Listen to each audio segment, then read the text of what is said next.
afternoon, happy noon, whatever day this is, whatever time this is. Welcome to the Higher Ground Calvary Chapel School of Ministry.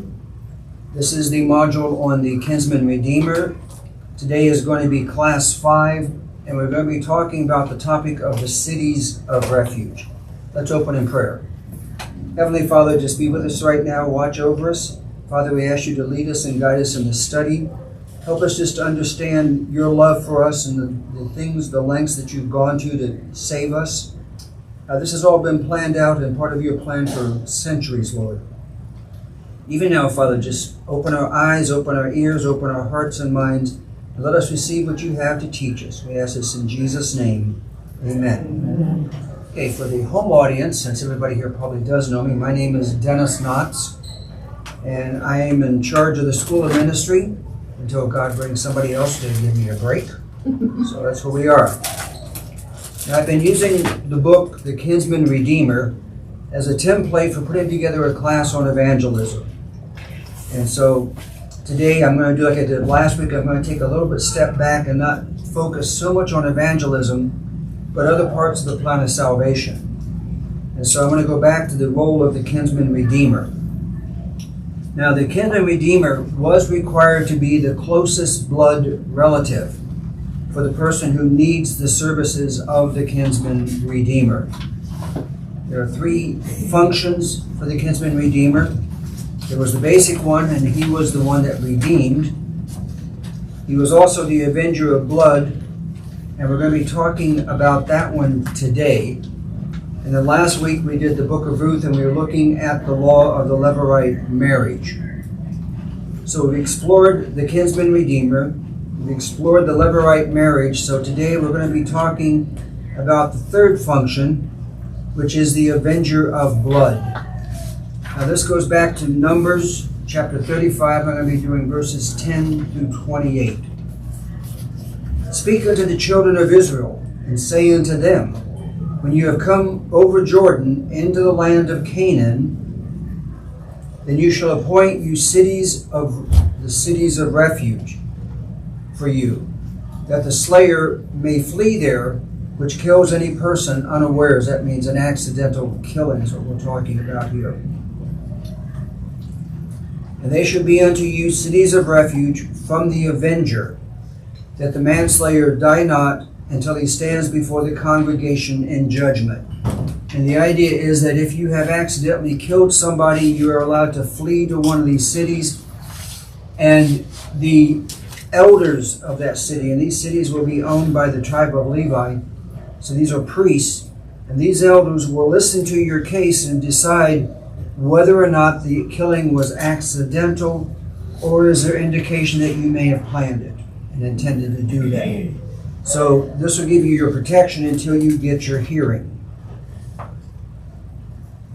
And of these cities which you shall give 6, you shall have for refuge.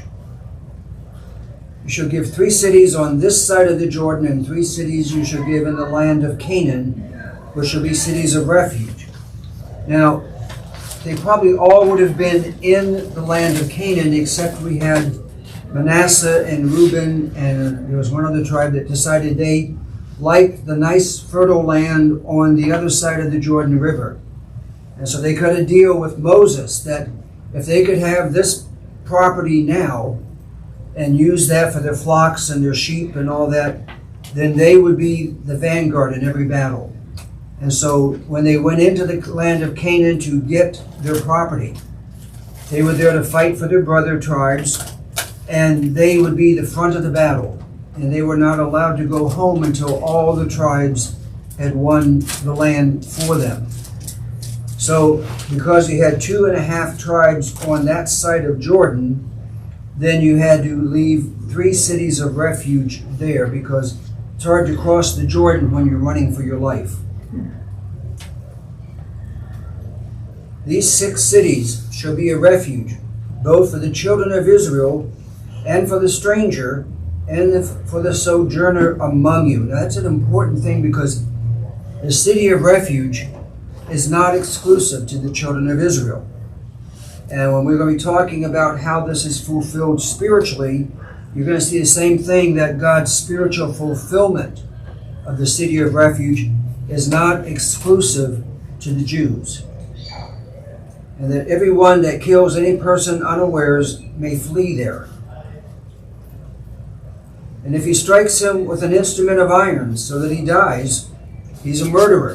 This is what the Levites are going to be using as their guide.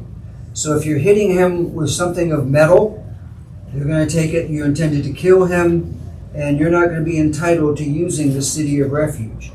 And you're going to be put to death instead.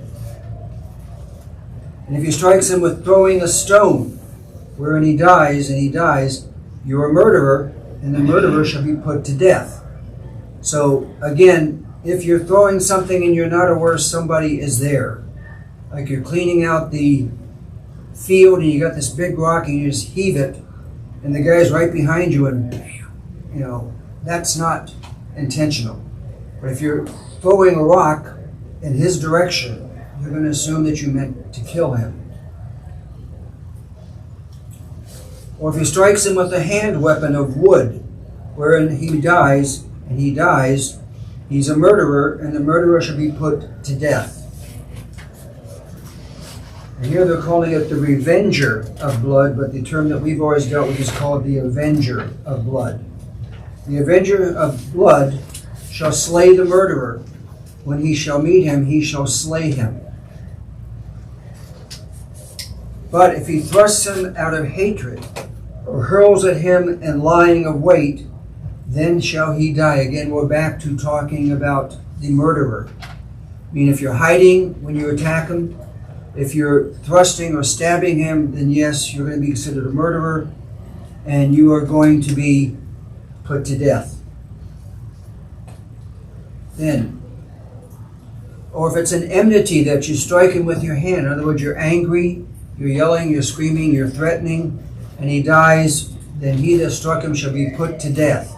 For he is a murderer, and the revenger of blood shall slay the murderer when he meets him.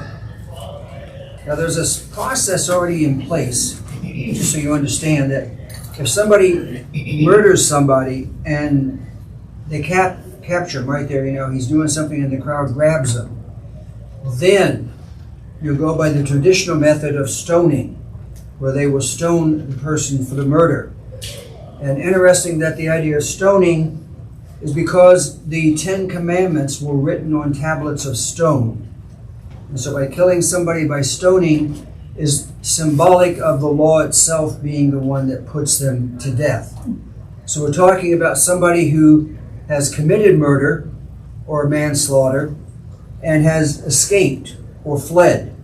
And so at that point, the avenger of blood is going to be coming after him. But if he thrusts him suddenly without enmity, or cast upon anything without lying in wait, or with any stone wherein a man may die, seeing him not, and cast it upon him that dies, and was not an enemy, neither sought his harm, then the congregation shall judge between the slayer and the revenger of blood according to these judgments.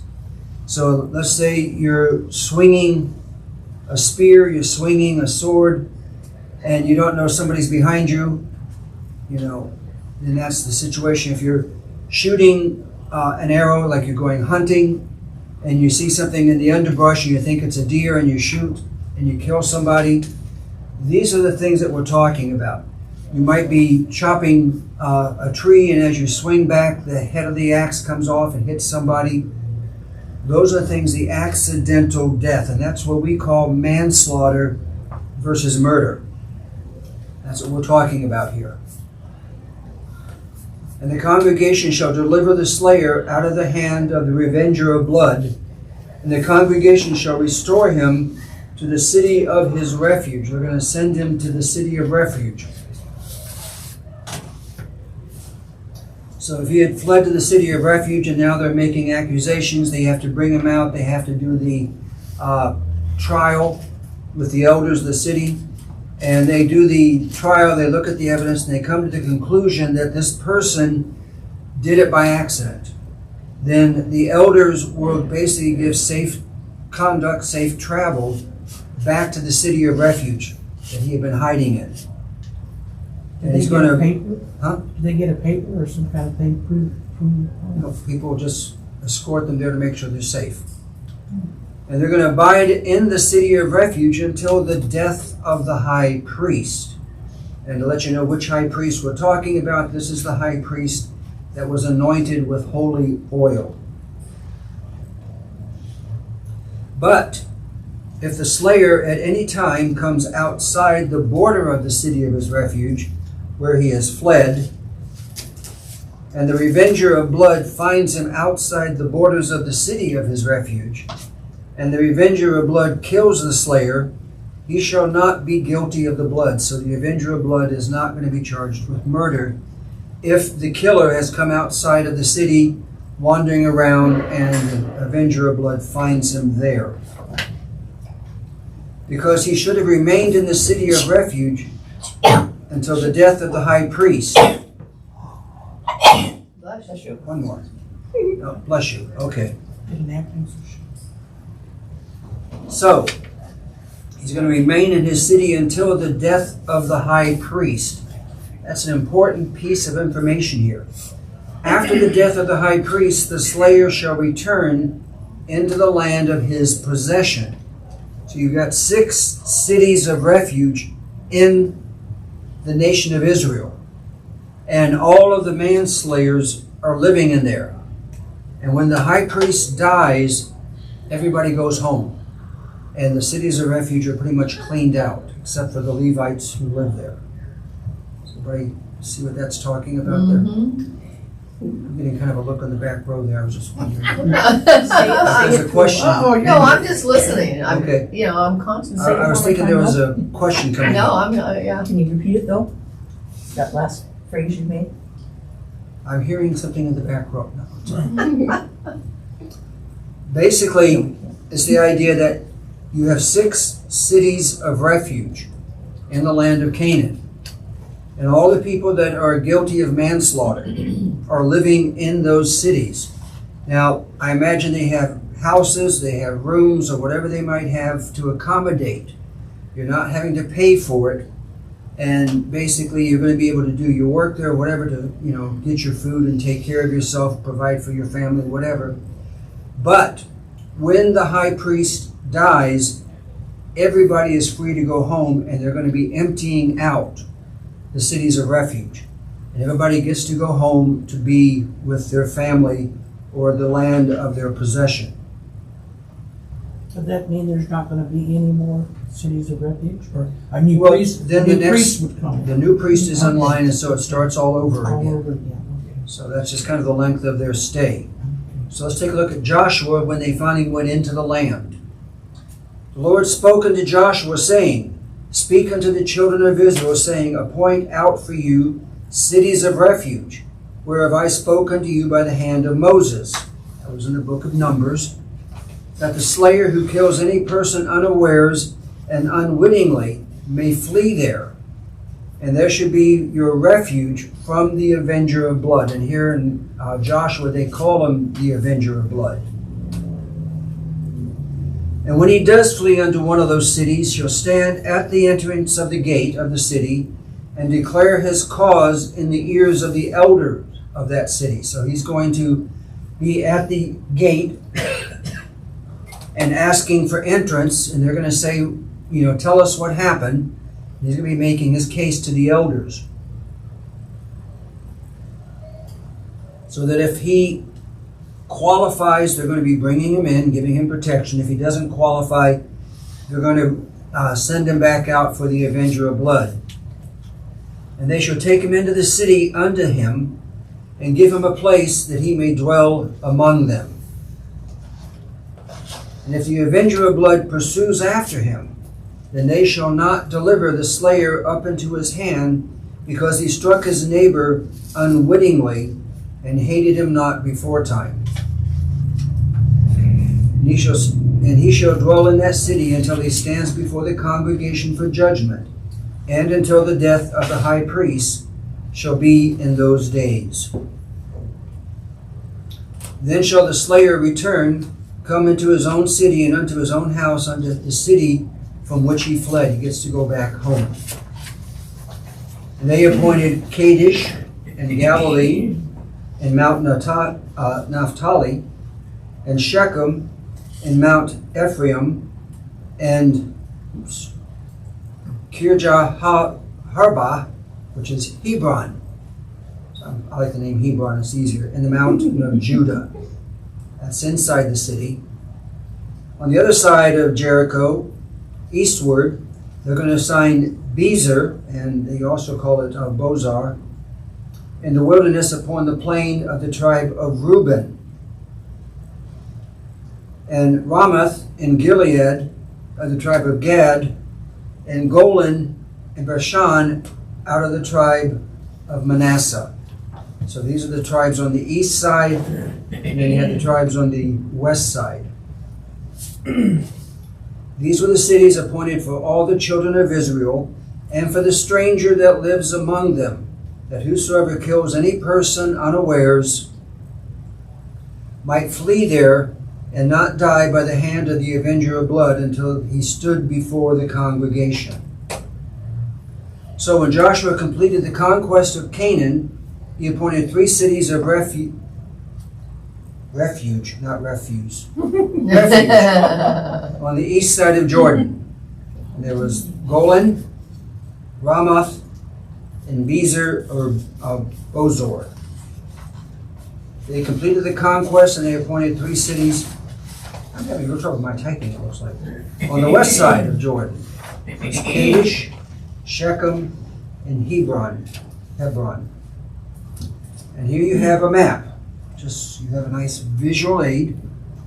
The red little bursts are the different cities. So up here at the very far north is Kadesh, and that's right there in the property of Naphtali. As you're coming down over here, you have Shechem, which is by the area of Ephraim. And then down here you have Hebron, which is in the land of Judah.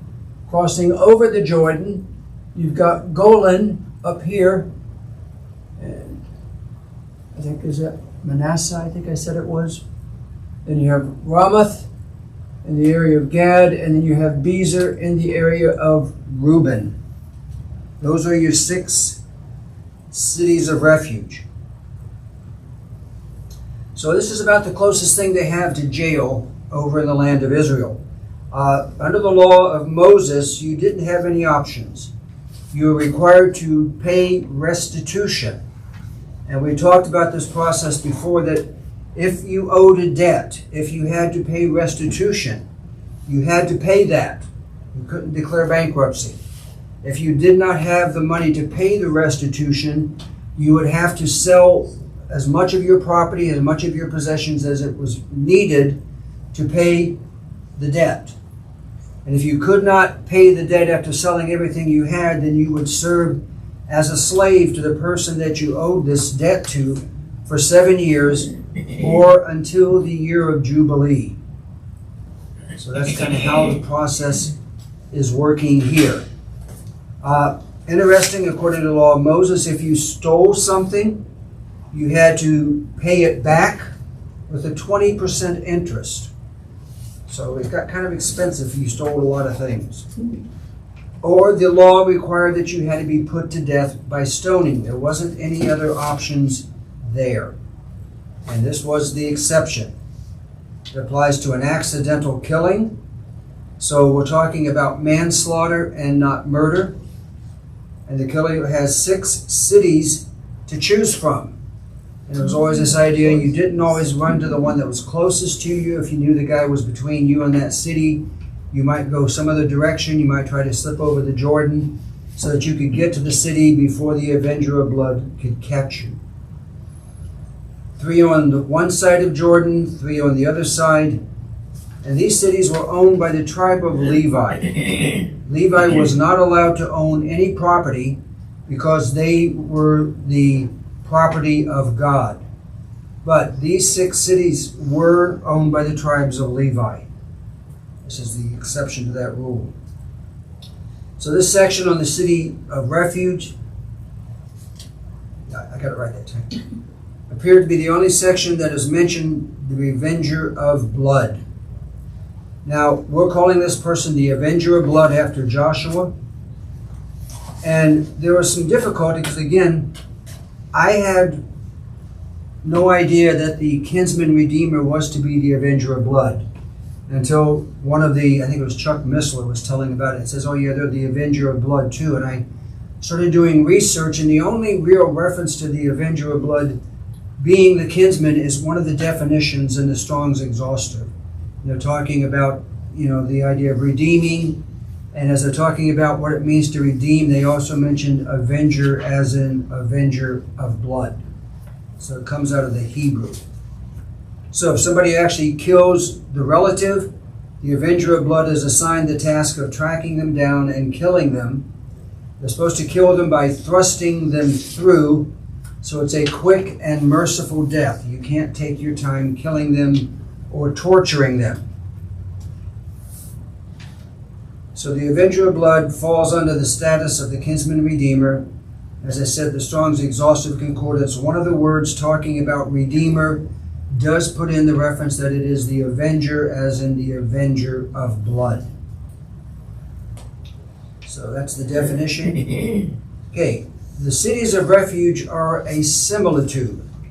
And similitude is that this is similar to that. And you can better understand the spiritual application by understanding the physical application. So, people did not realize this until the time of Jesus, and he was telling the story of the rich man and Lazarus. I find it interesting that some of the Bible scholars are saying this is not a parable, because normally it says he tells them a parable. In this case, it said he told them a story. So this may be an actual event.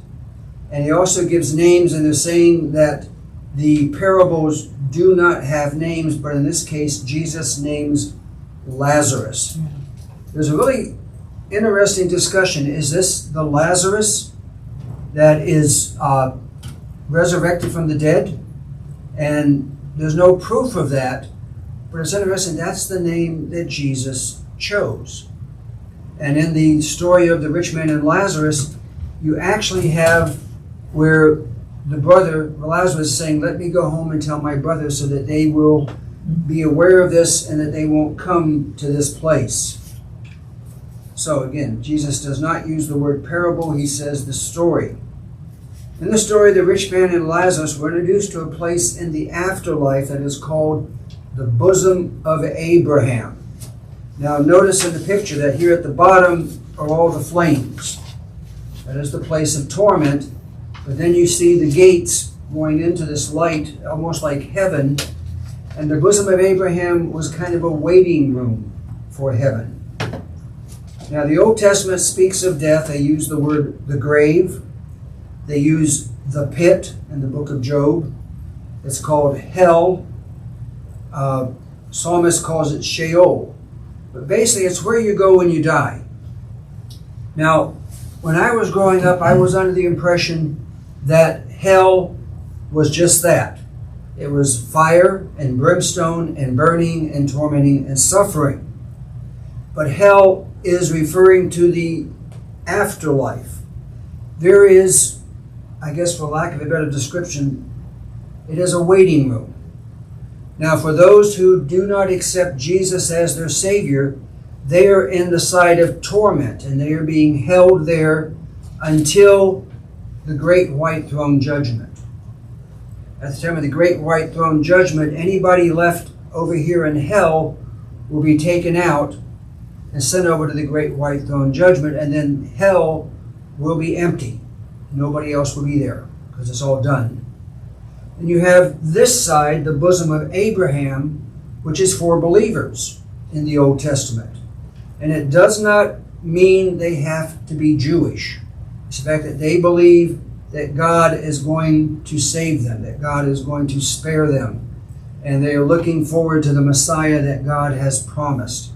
Again, more likely Jews because they have the message, but other people, Gentiles, can also hear this message and believe. And this is a waiting room until the issue of sin is resolved. And when Jesus crucified and died and resurrected, he led captivity captive. He took them out of the bosom of Abraham into heaven, and then the bosom of Abraham is now empty. So let me kind of run through that now with my slides. I've already done the lesson. I could not find any reference to the bosom of Abraham in the Old Testament. There is one reference that could be used as that, but as far as we can tell, nobody has any idea of the bosom of Abraham. They know about Sheol and hell and the pit, but nothing is referring to the bosom of Abraham in there.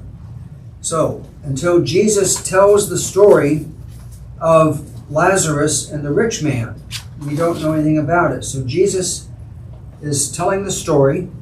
There was a certain rich man who was clothed in purple and fine linen and fared sumptuously every day. He's got all the good things in life. And there was a certain beggar named Lazarus who was laid at his gate full of sores. Now again, this is not the Lazarus that was resurrected from the dead, because he was very wealthy and had sisters and was doing very well. But why did Jesus select the name of Lazarus? Or was there actually a being that was named Lazarus and this happened to? And deserving to be fed with the crumbs, desiring to be fed with the crumbs which fell from the rich man's table. And so there was a practice where they didn't use hand towels or napkins or things like that. And there was a strange thing that you had this loaf of bread that was, leavened bread. And what they would do is they would basically, when they were done with all the, grabbing food and not using utensils and stuff, they would tear the bread open and they would use the bread to get all the grease and oil and off their hands. And either that would be tossed to the dogs, or in this case, people would come out and give it to Lazarus to eat. That's what it's about, the crumbs which fell from the rich man's table. And this part really is good. Everybody done eating before I...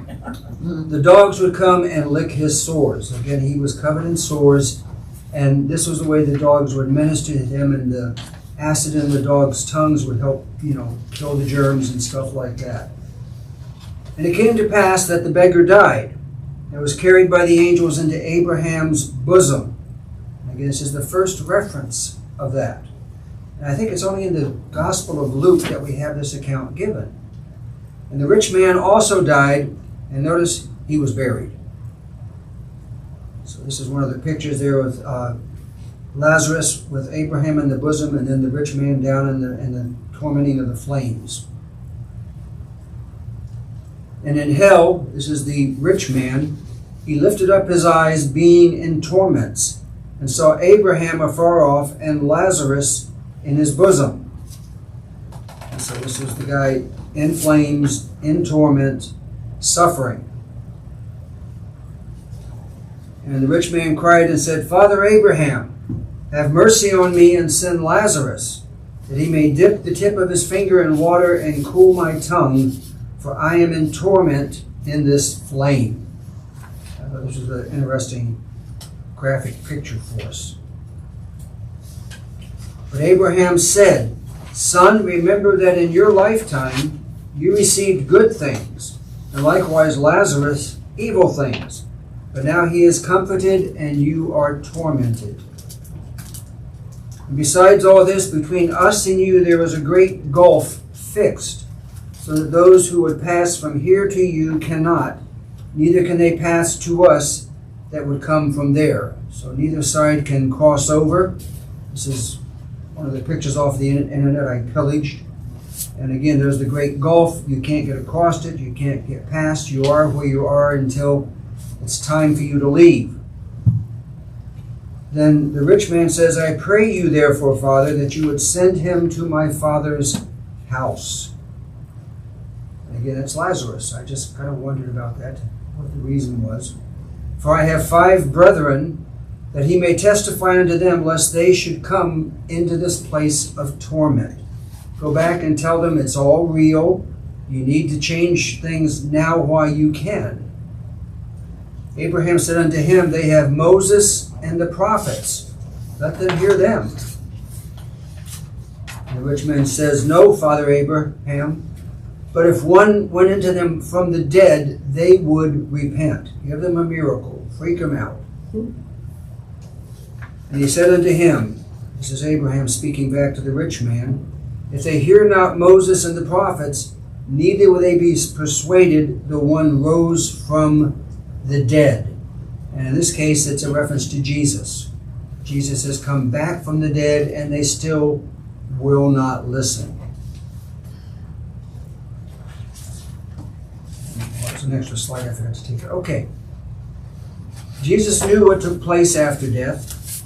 He was God, and he had existed in the spirit realm before his birth at Bethlehem. So he knew about the bosom of Abraham. There were two places for the dead after death. There was hell for those who did not have faith that God would send the Messiah. And then there was the bosom of Abraham for those who did have that faith. We learned that there was a great chasm between the two places, and it was there to prevent anyone from crossing over from one place to the other. Both places were holding cells or waiting rooms. Those in hell were waiting the final judgment, and that would be at the great white throne at the end of time. And the bosom of Abraham was a waiting room for believers. They were prisoners there, waiting for the Messiah to come. The Messiah would resolve the issue of sin between them and God. Because there was sin, they could not enter heaven, because God cannot abide sin in his presence. And all the offerings of the sacrifices by the tribe of Levi, the line of Aaron, it covered the sin, but it did not remove it. When Jesus died, he removed the sin. So they cannot enter heaven because there's still sin on them.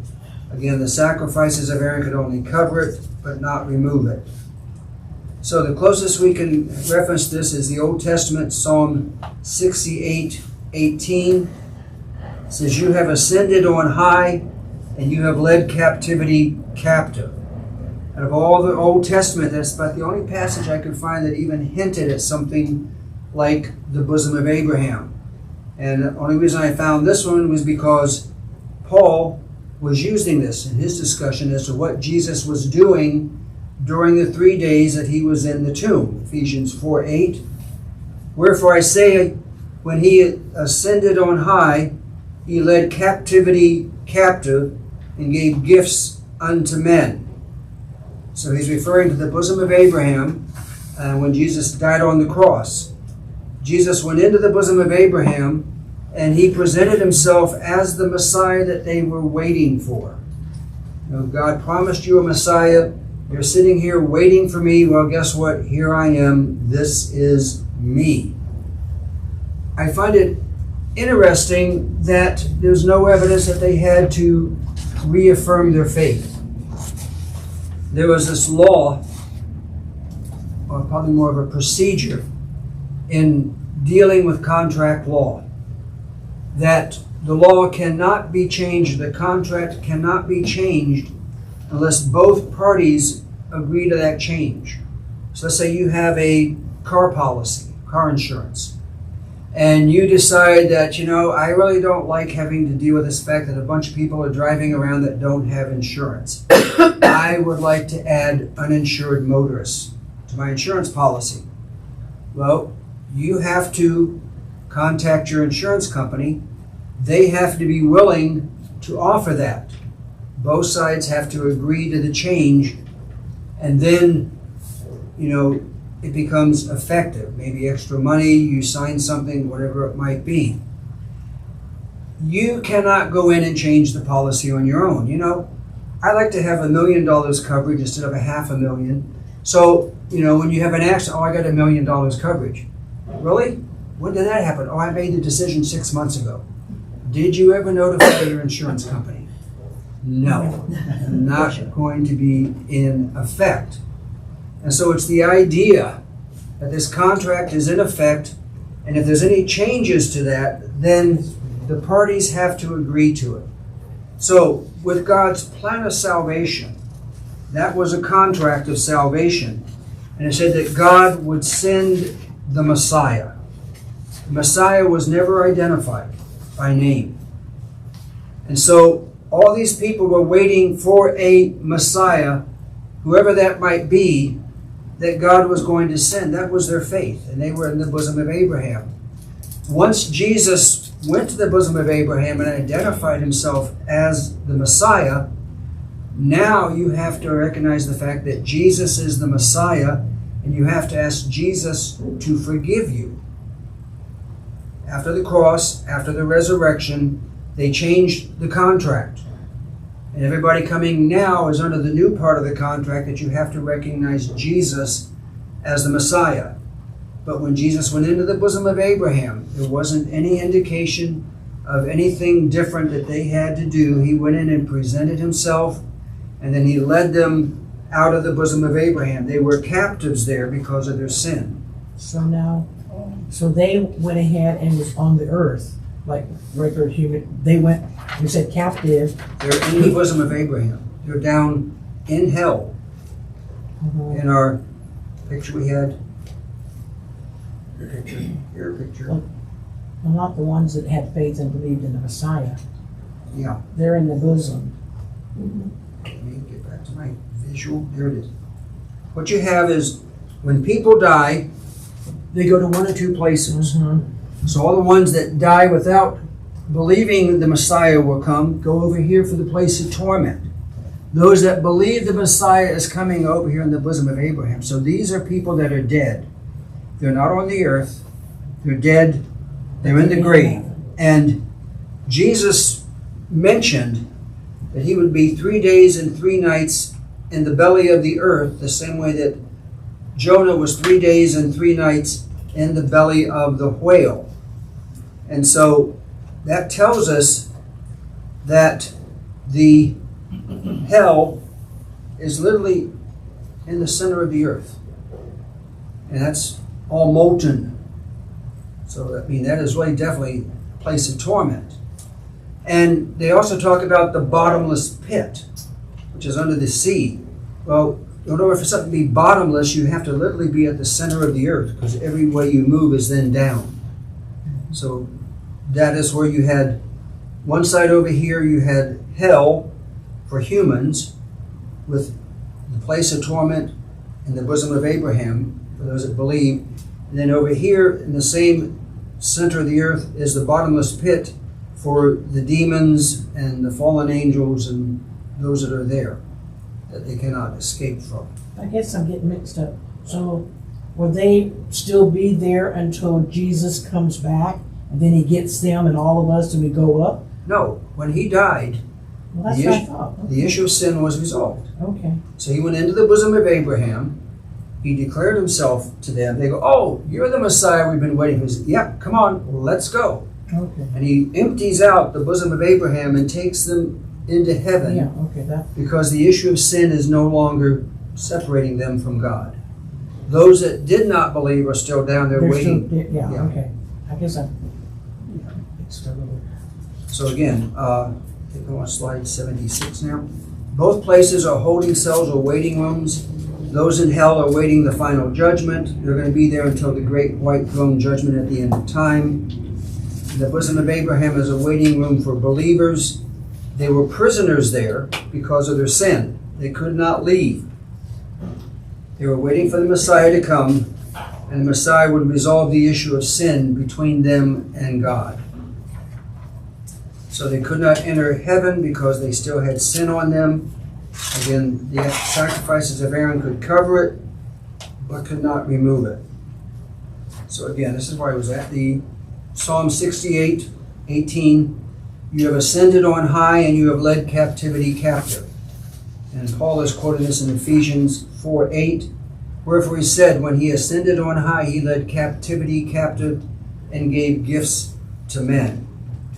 So again, referring to Jesus entering the bosom of Abraham when he died on the cross. He presents himself to those in the bosom of Abraham. "Hi, I'm the Messiah. I'm the one you've been waiting for." So when they died, they could not enter heaven because of the sin God had promised, but the sacrifices had not yet been offered. So God gave them this waiting place. Again, covered sin could not remove it. Therefore, their sins are still separating them from God. So Jesus described this wonderful place that was like heaven. Here believers received good things. It was part of the afterlife. It was outside of our space-time continuum. Those who had rejected God's promise for the Messiah were in the place of torment. This is where the rich man in the story ended up, and Lazarus ended up in the place with blessings. Once Jesus had died for sin, his sacrifices had been accepted by God. All sin was not just covered, it was finally removed. They could now enter into heaven. So Jesus went into the bosom of Abraham. All the pre-crucifixion believers were being held captive by their sins. He reveals himself, presents himself as the Messiah, and then he opens up the bosom of Abraham and takes them out of the temporary dwelling place. Now again, keep in mind that they are there to avoid the avenger of blood. That's what the city of refuge is for. That's where you're there to avoid the avenger of blood until when? Jesus comes. Until the death of the high priest. Jesus was the high priest after the order of Melchizedek. So when he dies, he goes into the bosom of Abraham, and they are now free to leave, going home to heaven. Again, he was in the grave for 3 days, and he did this to fulfill the sign that he had given. Somebody was asking, why was he there for 3 days? I don't know. Because again, this is outside of our space-time continuum. He's outside of time. Now, Chuck Missler had an interesting suggestion that we don't know how long he was doing this, but he was atoning for every sin. He was up in heaven, anointing with his blood, sacrificing himself to the altar up in heaven before God in God's temple. And so he may have been there for centuries, atoning for all of the sins in the world, but by our time it came down to 3 days. We're not sure why. So again, they asked for a sign. He says, no sign shall be given, except as Jonah was in the belly of the whale for 3 days and 3 nights, so shall the Son of Man be 3 days and 3 nights in the belly of the earth. And again, this is why we believe hell is at the center of the earth. That's where that idea came from. And keep in mind, during those 3 days, Jesus was outside of time. And here I talked about what Chuck Missler was saying, is that he may have been performing the sacrifices up in heaven, doing the atoning, offering his blood, because when he comes back and they are inspecting his body, he says, touch me and feel, because the spirit does not have flesh and bone as I have. There was no blood. The blood had been sacrificed. It's on the mercy seat. In heaven. Yeah. And the New Testament says it's impossible for flesh and blood to claim the kingdom of God. We can't be in the kingdom of God with flesh and blood. Our spiritual bodies would be like his body, with flesh and bone, but no blood involved. So that's kind of some interesting little bits and pieces that are there in the Testament. So, again, the city of refuge is a similitude of this. Those in the city are guilty. They are all under the sentence of death. And if they leave, the avenger of blood will find them, and they will die. Now, notice the city of refuge is available to more than just the Jews. It applies to Gentiles dwelling among them, so that the Gentiles who also believe that God would save them have the city of refuge or the bosom of Abraham available. Gentiles trusting in God for salvation at their death went into the bosom of Abraham.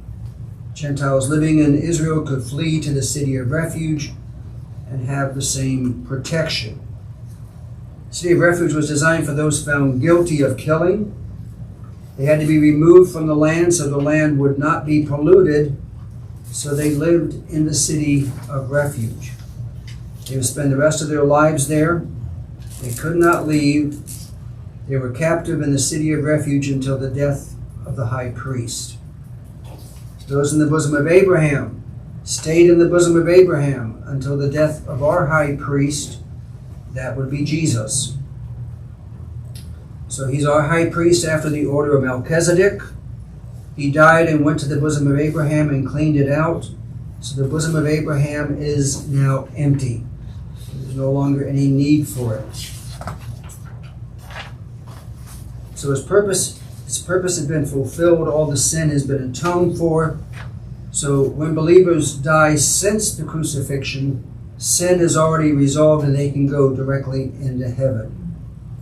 Now for those in the city of refuge, with the death of the high priest, they were no longer under their sentence of death, and they were now free to return to their loved ones, and the avenger of blood would not come after them. So they would go back to their loved ones.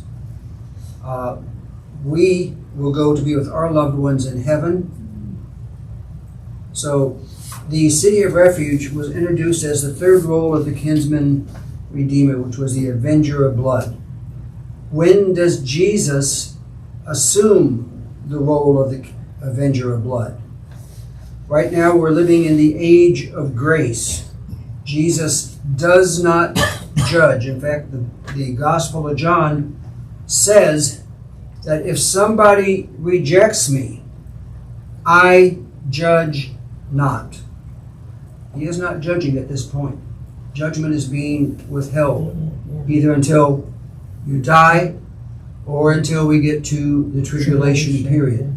So Jesus is not the avenger of blood at this point. He is the kinsman redeemer. He redeems, and we're now in the age of grace. He makes salvation available to all. But when the church is removed from the world at the rapture, the age of grace ends. Now, I want you to understand that does not mean people cannot be saved. And there's this misunderstanding that people say, oh, well, if you don't accept Jesus as your Savior before the rapture, then you have to die for Him to be saved. You don't have to die for Jesus in the tribulation to be saved. You probably will die for Jesus in the tribulation because they are hunting you down and they are killing you.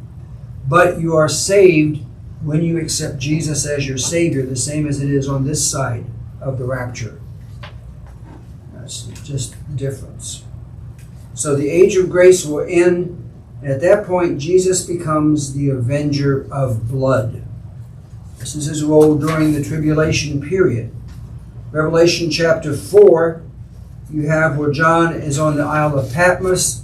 He hears a voice like a trumpet crying out from heaven saying, "Come up here." And they believe that at that point is when John was visualizing the rapture. The church that is mentioned in the first 3 chapters of Revelation was represented by candlesticks, 7 candles. And in chapter 4, the 7 candles are now in heaven. So the church has been removed as of verse 1 in chapter 4. And now everything in Revelation is from the viewpoint of heaven, looking down on earth. He's no longer on the earth. So again, that's the belief. That's the rapture is presented by John. Interesting enough, nobody else teaches the rapture except Paul. It's like this is an exceptional doctrine. If you read the book of Galatians, you find that Jesus came to Paul and taught him personally.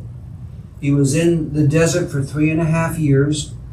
Jesus taught his disciples for 3.5 years. And so they believed either through visions or Jesus actually physically being there.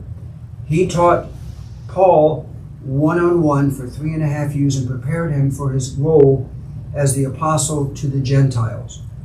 He has the gifts of the Spirit and the structure of the church. He has the rapture. And none of the others mention that, although this is the closest it comes, being John's chapter 4 presentation. So, we get to chapter 5 and we see that God is holding a scroll or a book. It is written within and without, and it is sealed with 7 seals. That's one artist's rendition. I've got a couple of others coming up because you have to understand that as each seal is broken, there is writing, there is judgment. And so this way you'd have to break all 7 seals at once to move forward. There's a more accurate picture I have a little bit later in the presentation. And I believe that what it would be is that you'd have, every time you put a seal, they have like a red ribbon. So there'd be like 7 ribbons hanging out of the scroll. And it's written inside and it's written outside, without and within. Now, this is where we had a discussion earlier that a lot of Bible scholars say, oh, this is the title deed of the earth. Sorry, they're wrong. If you own something, you have complete and total power over it. And so if Satan had the title deed to the earth, he would then have the power to destroy it before Jesus could ever come and save it. So I do not believe that Satan ever had the title deed to the earth. And I've heard all kinds of people trying to teach this, oh, it's like your deed to your property, and oh, somebody's filed liens against the deed to the property, and so they got to clear these up. No, that's not the title deed to the earth. This is a record of all the atrocities ever performed against God's people. The Holocaust is there. The killings when they took Jerusalem by the Empire of Babylon. The killing of the Christians, the persecutions, the Spanish Inquisition, everything and anything that ever happened to any Jew or any Christian has been recorded on this scroll or in this book. Notice that the record is full. It is written within and without. There is no more room left. It's been sealed with 7 seals, and 7 is the number of completeness. The record is full. God is not going to add anything else to it.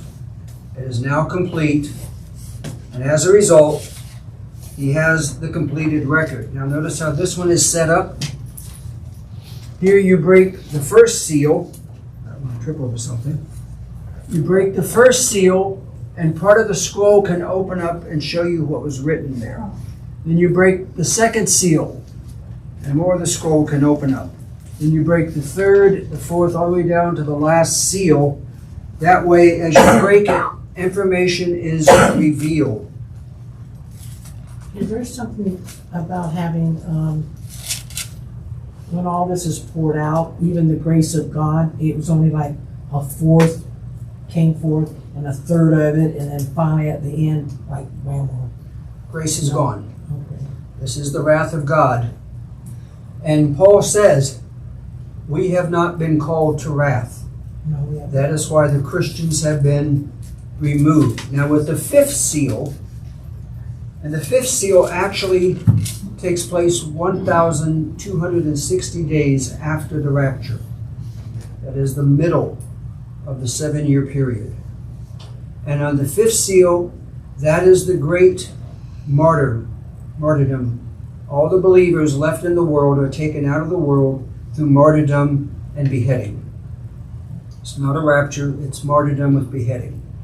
And everybody left in the world at that point are non-believers and the Jews. And the Jews are removed from Jerusalem at that time, and they are sent into the wilderness where God will protect them for the last 3.5 years. And all the trials and all the judgments being poured out on the world have no effect on the Jews where they are at. Now, it is sad because Zechariah tells us that at that point, 2/3 of all Jews are going to die. Now, when I was writing my series, the Afikomen series, the fictional account of the end times and the tribulation, at 1,260 days, Satan gains control of the temple. And at that point, he sets up his abomination of desolation. And so I, in my story, had where Jerusalem and Israel were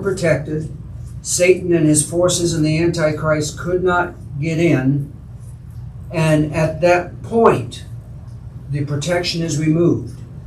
And the forces of the Antichrist move in.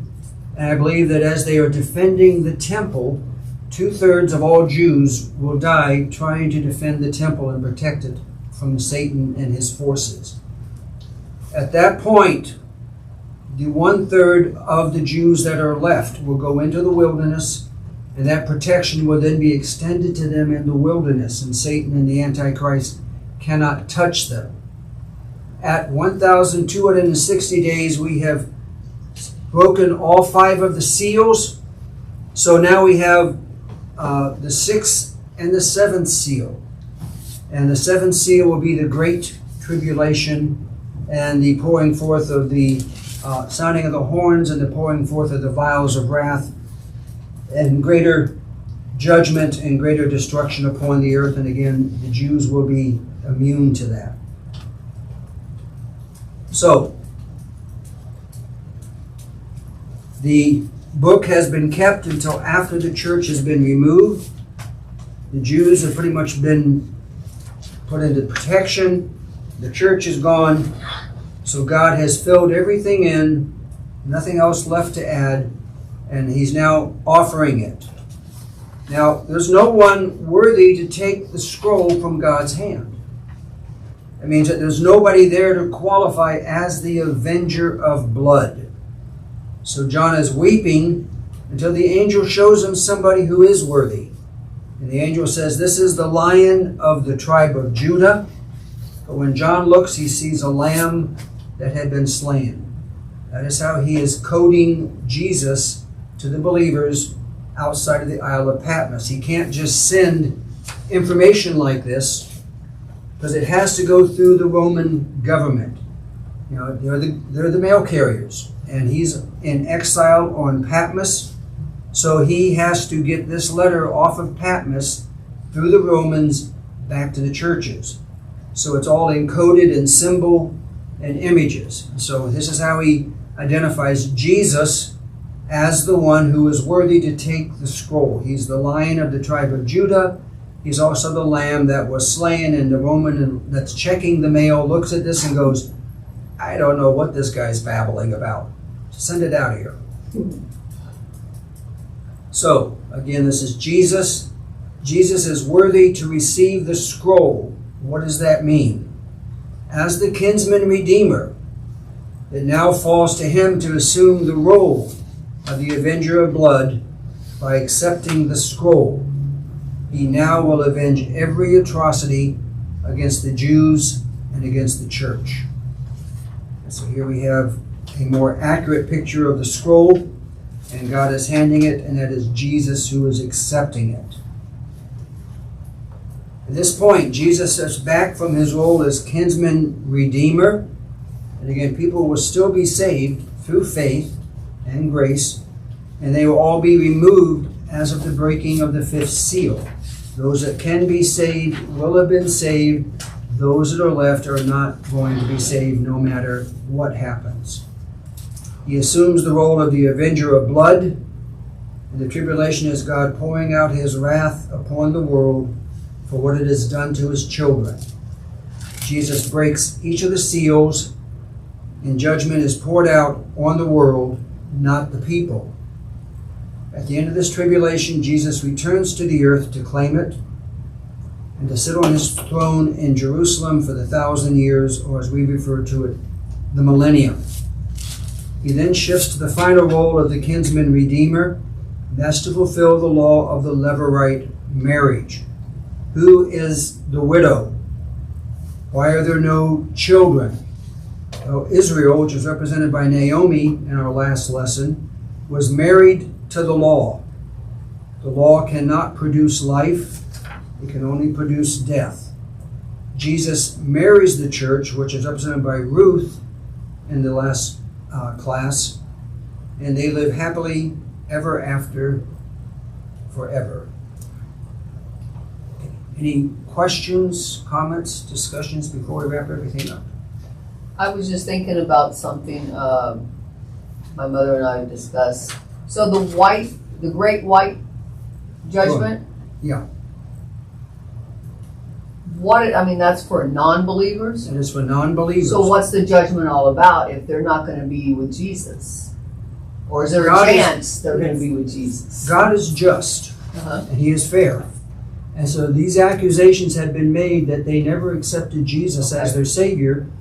They are going to the great white throne prior to being sent to the lake of fire. This is their last chance to submit their arguments and their evidence that, oh, I did accept Jesus, you just forgot to record it somewhere.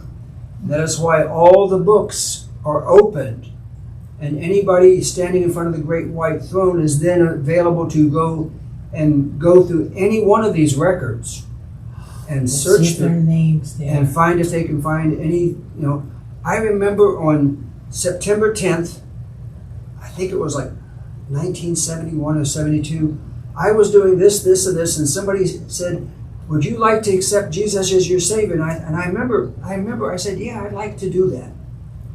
And so they're going to go, this is all the books of works and all the events and the books of remembrance and the book of life, and they will be able to take whatever time they need to search the records and say, here, you missed this.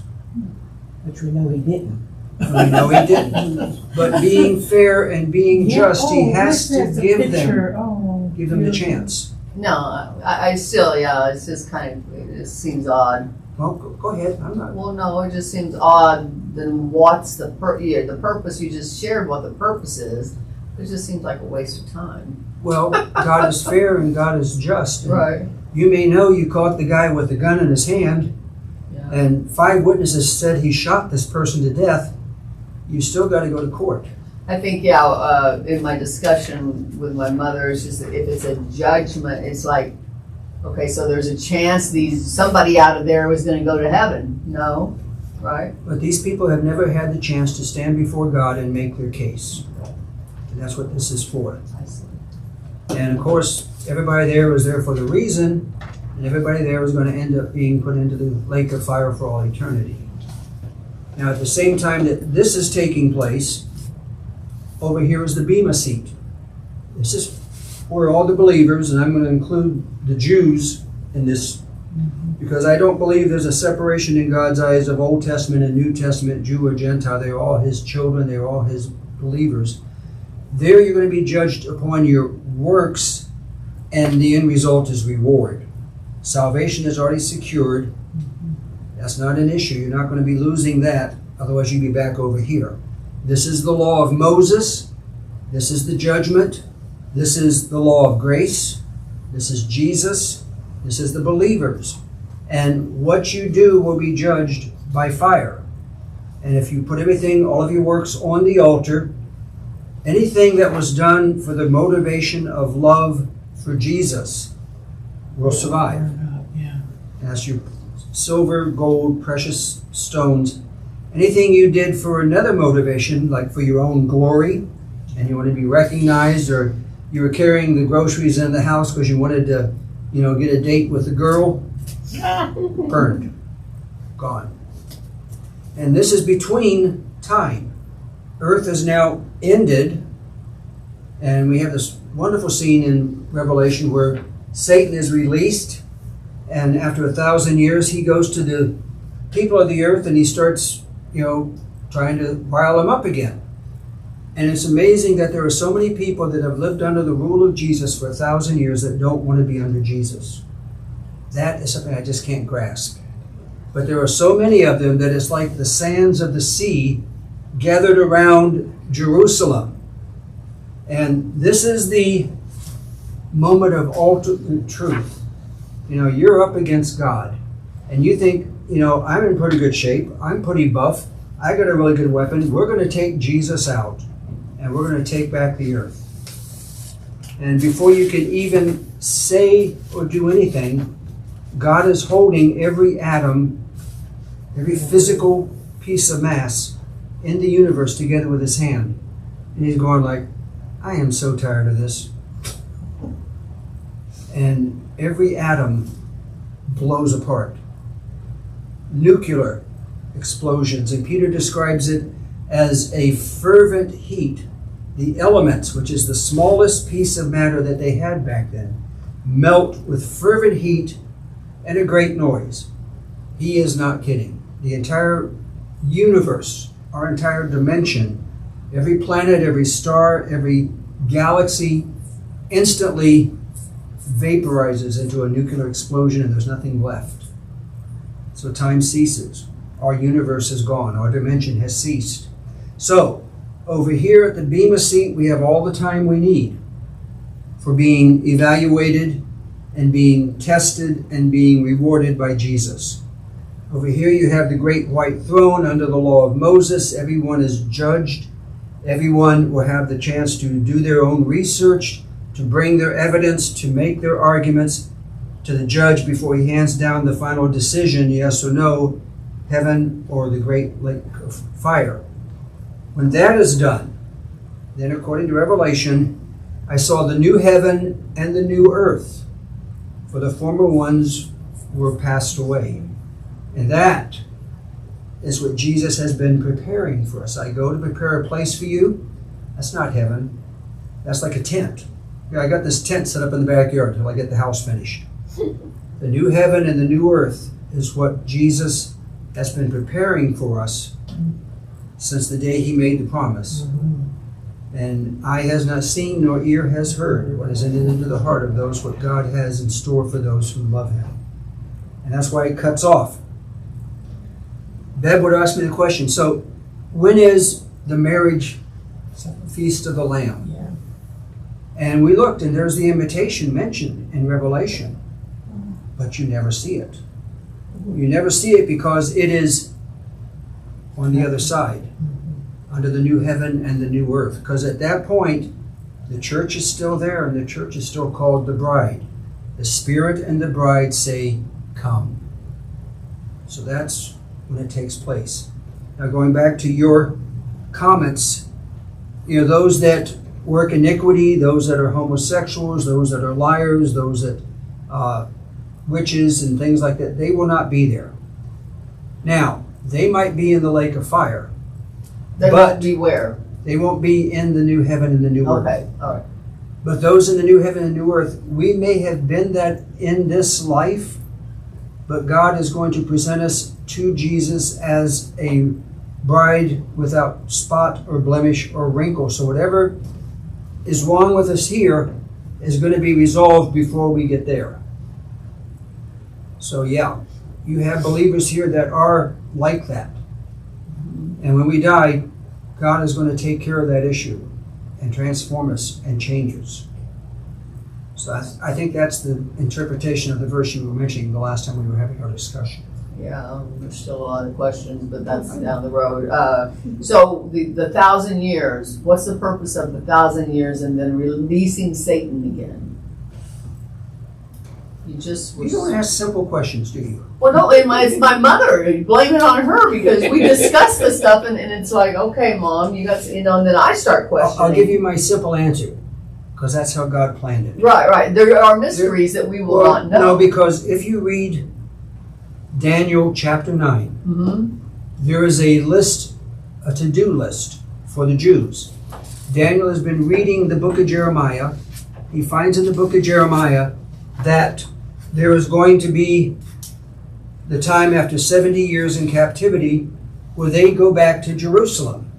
So Daniel starts to pray and he starts to fast and he's asking one question: God, what are you going to do with us? When we go back, what's your plan for the Jews? And he sends Gabriel, and Gabriel gives the list, the to-do list for the Jews. So give me a second here. Daniel, that's Old Testament, right?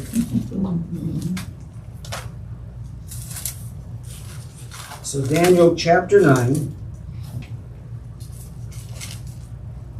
verse 24.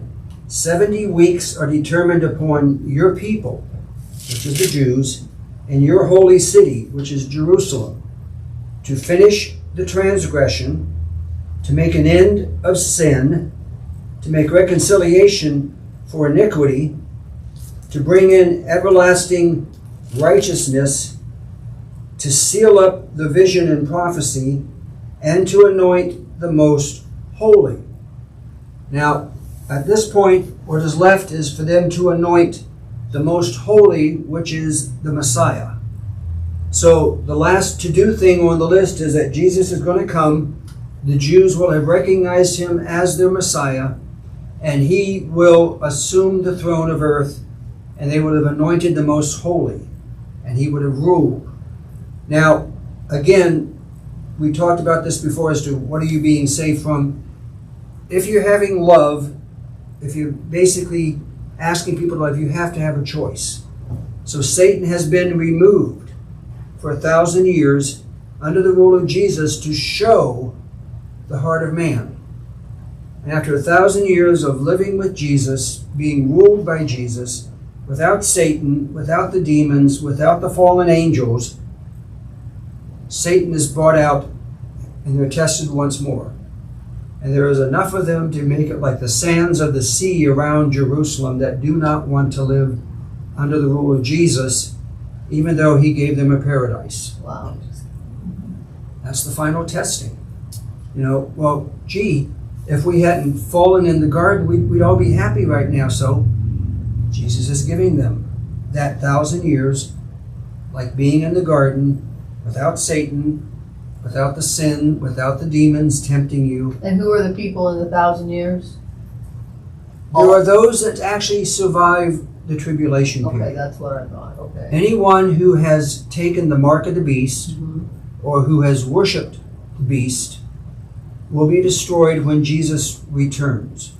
And with the shout of his voice, they basically, I guess, vaporize, because there are no bodies to bury, nothing to get rid of, they're never mentioned again.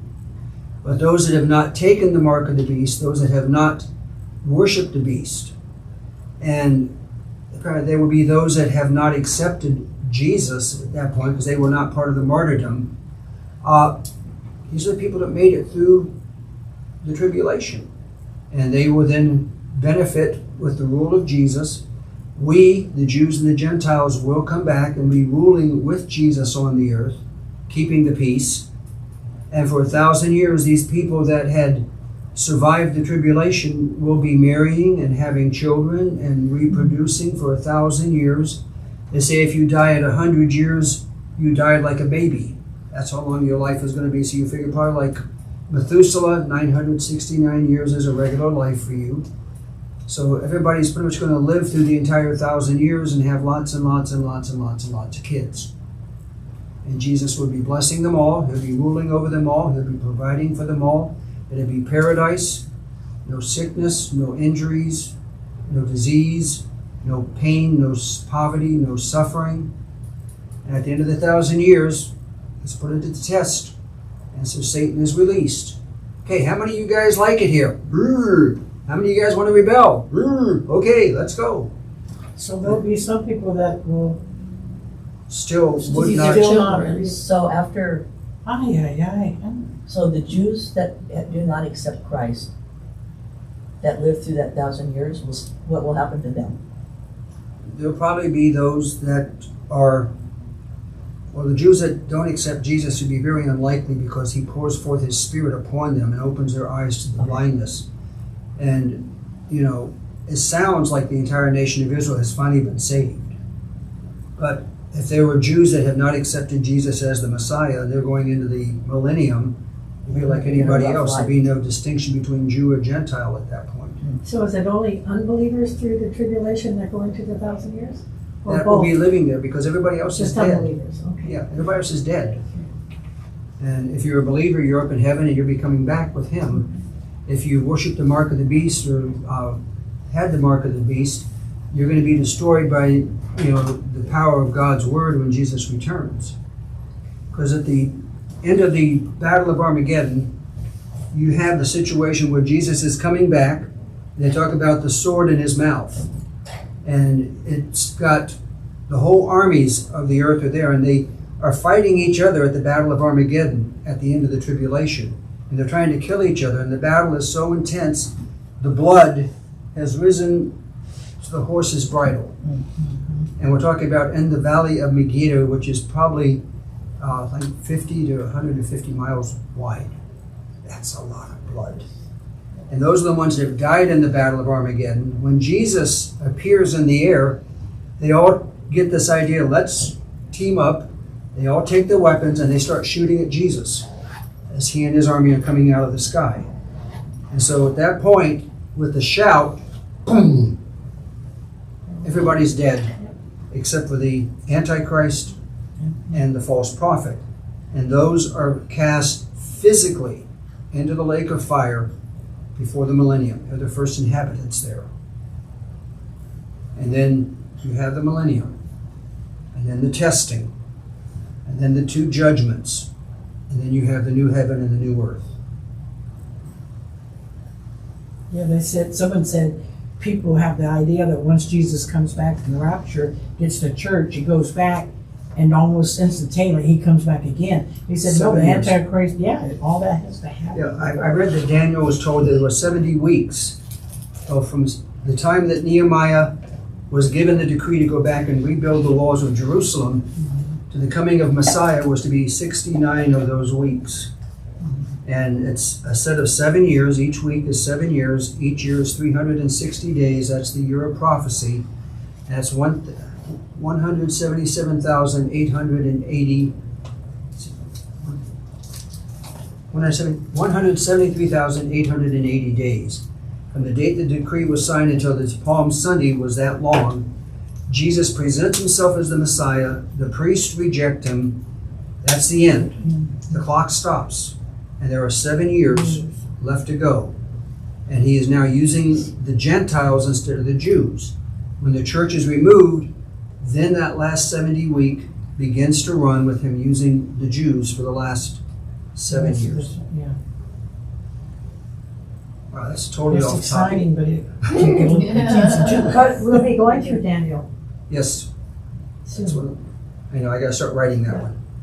Okay, any more questions? Let's pray. Heavenly Father, thank you for this time together. Father, thank you for this information. Father, we know that your return is near and that you will be coming for the church. And Father, we pray that we would be ready.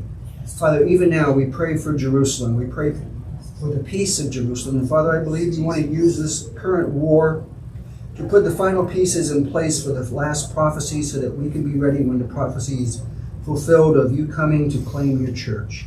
Watch over us now, lead us and guide us in all things, and I ask this in Jesus' name. Amen.